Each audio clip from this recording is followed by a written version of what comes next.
All right, welcome to this explainer. Let's just dive right in. Today, we're looking under the hood at the real mechanics of digital tracking.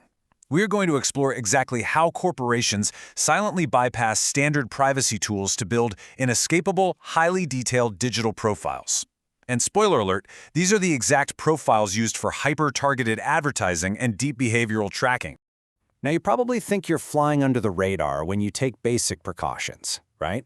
You boot up a VPN, you clear your browsing history, maybe you diligently wipe your cookies at the end of every single session. It feels like you're in control. But let's challenge that assumption right now. Yeah, I think again, the reality of modern corporate surveillance runs so much deeper than those basic tools. We're going to peel back the onion, literally layer by layer, to see how these systems actually operate in the background to quietly monitor your behavior and build the dense data profiles that fuel today's advertising ecosystems. Okay, layer 1, beyond cookies to browser fingerprinting.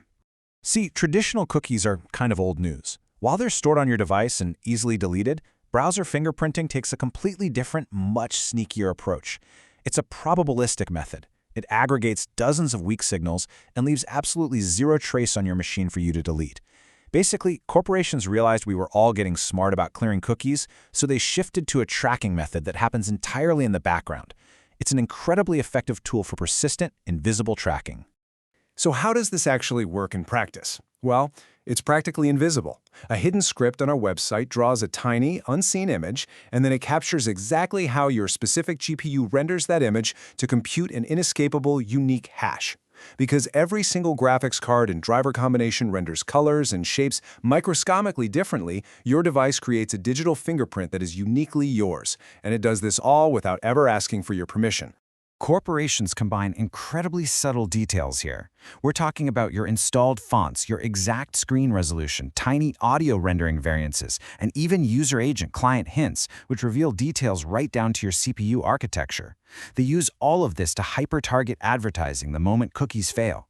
They gather these minor data points, and suddenly you stand out from millions of other users. To put that into perspective, just having a slightly unusual font installed for a graphic design project can be the exact data point that uniquely identifies you. It is a massive profiling operation running silently on almost every site you visit. Moving right along to Layer 2, network tracking and persistent IDs. To really grasp corporate network tracking, we first need to look at the privacy feature they are actively trying to defeat. MAC address randomization is that feature on your phone and laptop that constantly scrambles your hardware's network address. It's supposed to prevent you from being tracked as you move from, say, a coffee shop to a corporate office or a retail store. But here's the catch. Corporate networks bypass this entirely using persistent device identifiers. They often use a radius-based authentication framework, which is essentially a heavy-duty network security protocol, to assign you a permanent ID that simply ignores your randomized MAC address. Recognizing that built-in privacy tools were disrupting their tracking models, they just engineered a framework that operates a layer above the hardware address itself. They pull this off by quietly correlating your connection using 4 main signals: endpoint certificates, management identifiers, user credentials, or even behavioral fingerprinting. So listen to this. Even if your MAC address changes every 5 minutes, the network just looks at how you behave or checks a background certificate and instantly stitches your identity right back together for their profiling databases. It's brilliant and kind of terrifying. Which brings us to the foundation itself, Layer 3, Windows 11 and the identifier mesh. I absolutely love this quote from the Cyber News Network because it perfectly captures why you can't just flip a single switch to turn corporate profiling off. They point out that attribution is a property of the graph, not of any single identifier. Meaning, you aren't just tracked by one easily deleted tracking number. You're tracked by an intricate, interconnected web of overlapping data points. If they lose one, they just use the others to find you again. Think of Windows 11 as creating a redundant web of IDs. It spans across 4 independent authorities: an identity plane, a telemetry plane, an activation plane, and a management plane. This means your tracking profile is independently anchored to your user account, your diagnostic data, your hardware license, and your processor's security chip. If you try to block one, the other 3 are still loudly broadcasting exactly who you are. And this creates what is essentially a self-healing tracking loop. This is the crazy part. Even if you wipe your hard drive, completely reinstall the OS to get a fresh start, the very second you connect to the internet, the activation hardware fingerprint auto-reactivates. It instantly relinks your old profile to your new one.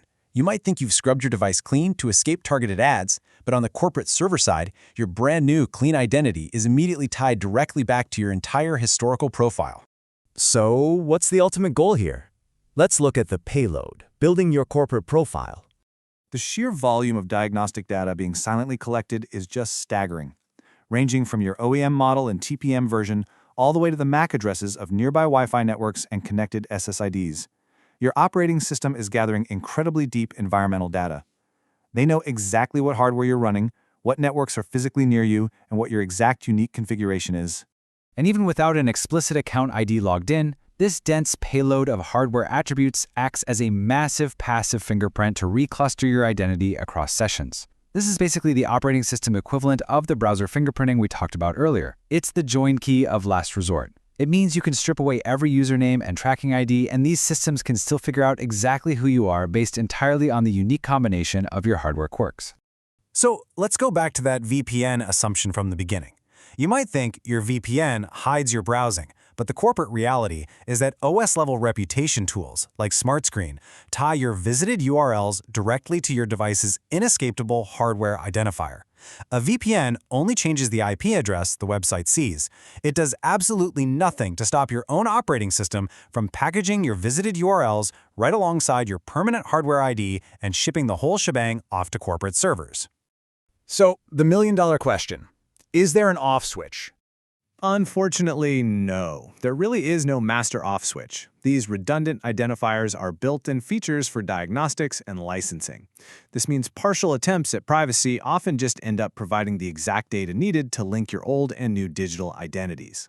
Actually, trying to beat the system by rotating your identifiers and logging back in can actively help their tracking graph draw even stronger connections between your various aliases. Ultimately, all of this leaves us with a pretty profound question about the future of digital consent and manipulation. When the hardware you buy inherently resists attempts at anonymity and constantly feeds data into corporate profiling models designed to target and influence you, you really have to ask yourself, who is actually in control of your digital life? Who really owns your device? Think about that the next time you connect.